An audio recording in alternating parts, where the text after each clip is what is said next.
All right, now let's talk about the atomic number and the atomic mass and isotopes and the mass number. So the atomic number, let me draw this. So if you look on the periodic table, you will have a carbon with a 6 on top of it, and you'll have a 12.01. It just depends on the periodic table you have. Whatever the number, it'll be a little bit different. Okay, so the atomic number is this number right here, is the top number. That tells you the number of protons. All right, number of protons, and that's the identity of carbon. Okay, if you have something with 7 protons, okay, you now have nitrogen. If you have something with 3 protons, you have lithium.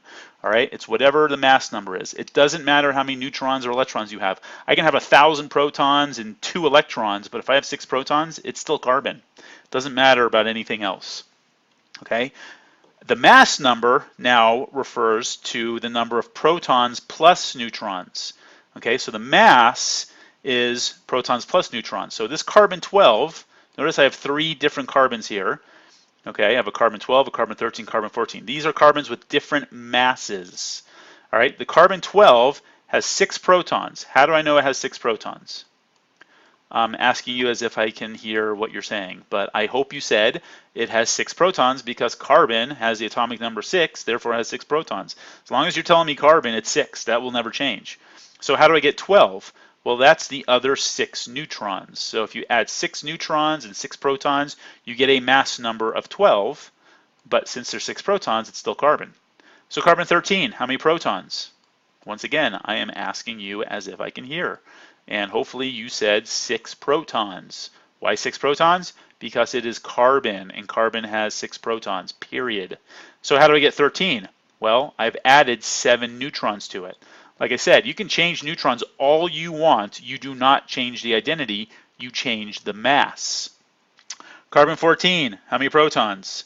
That time I heard you. I know everybody said 6 because it's carbon. And how many neutrons? 8 neutrons. Okay, so we're changing the masses. All right, these are all carbons. These are all different forms of carbons. So what are these called? They are called isotopes. Okay, these two kind of relate to each other, and then these two kind of relate. All atoms of a given element have the same atomic number. Okay, so it doesn't matter if you have 12, 13, or 14. If they all have 6 protons, guess what? It is a carbon atom. Okay, let's say I had this 14. Let's say I had like X14, all right, and I had 7 protons and 7 neutrons. Do I still have carbon? Is this still carbon? No, this is now nitrogen. How do I know it's nitrogen? Look at a periodic table, and atomic number 7 is nitrogen. Since I have 7 protons, I now have nitrogen 14. So I can have the same mass. You notice I have a mass number here 14, mass number here 14. That doesn't mean it's always going to be carbon. Okay, I can even have an oxygen, 8 protons and 6 neutrons. Okay, so I can have an oxygen 14. Oxygen 14 is, like I said, 8 protons, and it will have 6 neutrons. So that is oxygen 14. Okay, so any questions we'll talk about in class. Finally, what is this number down here at the bottom? All right, that obviously is a mass, but it's not 12, 13, or 14. This is what's called the atomic weight, or the atomic mass. It is the average weight of all the naturally occurring isotopes. All right, so let me explain this. I need to get my eraser and erase this down here. Okay, so what does this mean? This means, oh, no, not laser pointer. Pen, there we go. Okay, so carbon 12, okay? Roughly 99% of all carbon in our natural environment is carbon 12. Okay, so your body is composed of 99% carbon 12. All right, you have another about 0.9% is carbon 13. And the remaining 0.1 is carbon 14, very small amount of carbon 14. So if you take 99% of 12, and you take 0.9% of 13, and you take 0.1% of 14, a little bit of math here, and you add those together, you will get that number. So that number is a weighted average. It's weighted, okay? It's taking the percentage of the actual number. That's why it's weighted, okay? So that is what that number is. These numbers are just the individual isotope. Okay, so the mass number is just the one isotope. So if I just have a mole of carbon-12, it will weigh exactly 12.00 grams. If I have a mole of just carbon-13, it will weigh exactly 13 grams. If I have a mole of just carbon-14, it will weigh exactly 14 grams. But if I have a mole of naturally occurring carbon, it will weigh 12.011 grams because it's composed of all three of the isotopes. Okay? Hopefully that makes sense. If it doesn't, like I said, we obviously have time in class to talk about it. All right, let's talk about some shapes and orbitals. You guys remember the term orbitals? All right. This happens to do with electron configurations and how these electrons are actually arranged in space. Once again, this should be reviewed for everybody. We'll talk about it in class, obviously. But there are 4 different types of orbitals that electrons exist in. They're called the s,p,d,f orbitals. The S and P are the most important organic and biological chemistry. Why is that? Because we're talking carbon. All right, carbon only has S and P orbitals accessible to it. S orbitals, this is an S orbital. It's shaped like a sphere, okay, with the nucleus in the middle. P orbitals have this figure 8 or a dumbbell. They call it a dumbbell shape. That is a P orbital. And D orbitals look like this kind of a clover. They call it elongated dumbbell shape. I have never heard that before. I've heard it called the clover. This looks like a clover. They also have this weird one where it looks like this with kind of like a donut in the middle. You do not have to know that's a d orbital. You do not need to know the shapes of the d orbitals, but you need to know the shape of the s and a p. Pretty straightforward. Okay. P orbitals. There are 3 different p orbitals that electrons could exist in. Because we live in a 3-dimensional world, the electron can exist in either an x-axis or the y-axis or the z-axis, which is coming out. So that's why there are 3 different orbitals. Okay, and they're kind of named that. There's the px, the py, and the pz. All right, orbitals are grouped in shells with increasing size of energy. Okay, again, this is stuff that's review. You have shell 1, all right, which you only have, shell 1 with an s orbital, maximum of 2 electrons. You have shell 2, which has a s and a p. 2 are in the s, 6 are in the p. And then you have a third one, which you have an S, a P, and a D. 2 are in the S, 6 are in the P, and 10 are in the D. We really are not going to be talking about D orbitals much. In fact, we're not even talking about shell 3 that much. Carbon's in shell 2, so this is basically the most electron configuration stuff that we'll be talking about. You still need to remember this stuff and how we feel. So these are called orbital diagrams, where you show the arrows. The electron configurations, you guys remember, 1s2, 2s2, 2p6, blah, blah, blah, blah, blah. Okay. If you don't remember, review it, or like I said, we will talk about it more in class. This is just to kind of get you back up. All right. And you can get 2 electrons, opposite spins. This is called Hund's rule. Hund's rule is each orbital can have 2 electrons with opposite spins. I believe that's on the next few slides.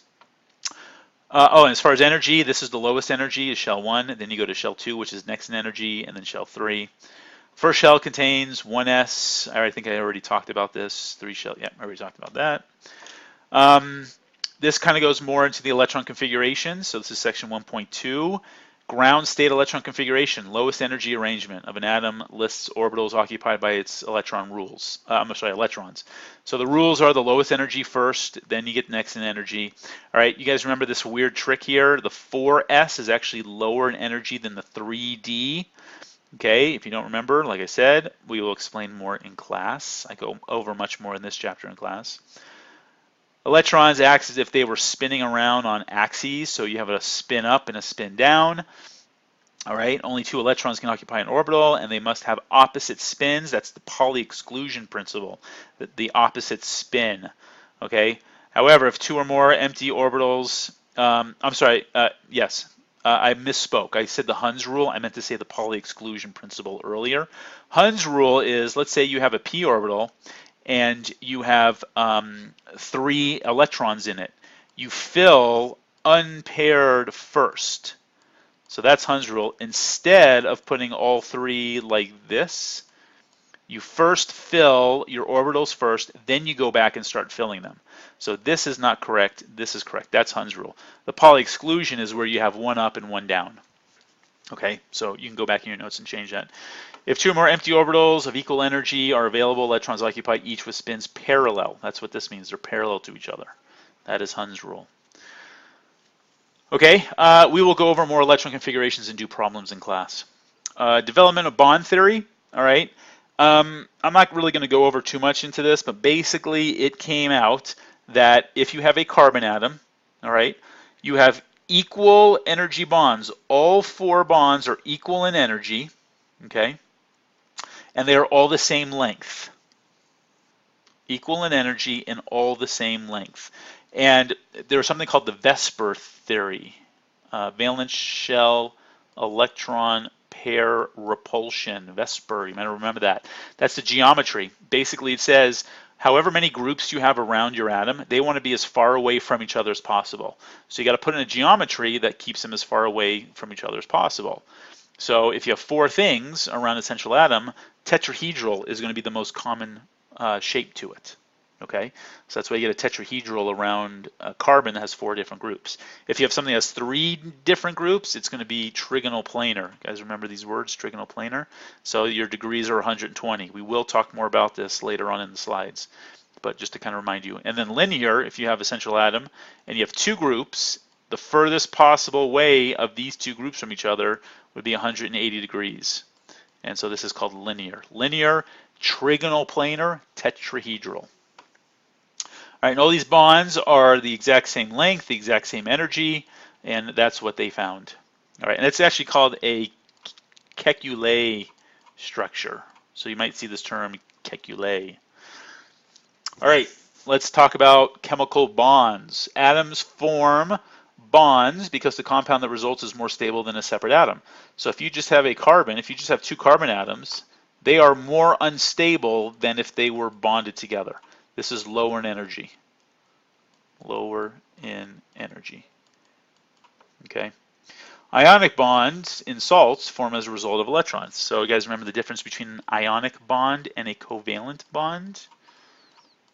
Once again, I'm asking you a question that I don't know what you're answering, but I really am hoping you said, oh, I absolutely know the difference. Ionic bond is the transfer of electrons. Sorry for my writing, it's hard to write this with a mouse. And a covalent bond is sharing. Yes, covalent parents were much better parents for covalent bonds. They taught them to share. Ionic bonds just take things away and don't even ask. Okay, ionic bonds, like sodium chloride. Usually ionic bonds, most of the time, is between a metal and a, hopefully you're finishing my statement, non-metal. So you have a sodium and a chlorine. Sodium has a +1 charge. The chloride ion has a -1. Chloride just ripped the electron away from the sodium to become octet. Sodium lost the electron to become octet. That's ionic. Covalent is where nothing rips them. They share them. So carbon has an electron. Carbon has an electron. They come together to form a covalent bond. Okay, so those were the difference. All right, Lewis structures, Lewis or electron dot structures. Okay, they show the valence electrons. Remember, valence electrons is the number of electrons in the outermost shell, and basically the quick, easy way is just what group number it's in. Remember, if you go up and down on a periodic table, that is called a group. And then if you go across the periodic table, I hope you're finishing my statement, it is called a period. Okay, so everything in the 1A, so here's kind of a mini little periodic table that I always draw, kind of a skeleton of it. I'm actually pretty impressed I was able to do that. All right, so here's hydrogen, right? Here's helium, all right? Here's boron right there, all right? Here's carbon right here, just to kind of give you a frame of reference. This is the 1As, these are the 2As, 3As, 4As, 5, 6, 7, and 8. All right, so everything in the 1A have one valence electron. These have two valence electrons, 3 valence, 4 valence, 5 valence, 6 valence, 7 valence, 8 valence for your octet. All right, so in doing Lewis dot structures, all right, hydrogen would have one valence electron. All right, let's actually jump down a level. Beryllium would be next. If you don't have your, I would suggest you pull out a periodic table so you can follow what I'm talking about. I obviously have it memorized, but you might want to pull it out so you know. Boron is right here, so boron is going to have 3 valence electrons. 1, 12 o'clock, 3 o'clock, 6 o'clock. You don't have to do the exact ones I'm doing in the order, but that's how you do it. All right, carbon now is completely unfilled. You have 4 of them. Next is nitrogen. Nitrogen has 5 valence electrons. So 1, 2, 3, 4, and then 5. The 5th one pairs it up. Oxygen is 6. So 1, 2, 3, 4, 5, 6. Fluorine has 7, and then your neon is going. Neon has all 8 of them. Okay, so those are the Lewis dot structures. And everything wants to be octet. We're really going to ignore, everything on this side. I mean, obviously not hydrogen, but everything pretty much in here we're not going to really worry about. It's really the non-metals, like I showed you, like in this area right here. Okay, so and basically you can determine bonding from this. So here's what nitrogen looks like, right? You got a nitrogen with a lone pair. These are called lone pairs. These are unpaired electrons. So if nitrogen were now to bond with hydrogen, hydrogen only has 1 electron. How is that going to look? Let me actually change colors here. Let's do blue. Hydrogen, blue. Hydrogen has 1 electron, so it's going to come in with its 1 electron, share it, and it's going to be there. And another hydrogen is going to come in, and another hydrogen is going to come in. So that basically is what ammonia is going to look like, and they actually show you that right here.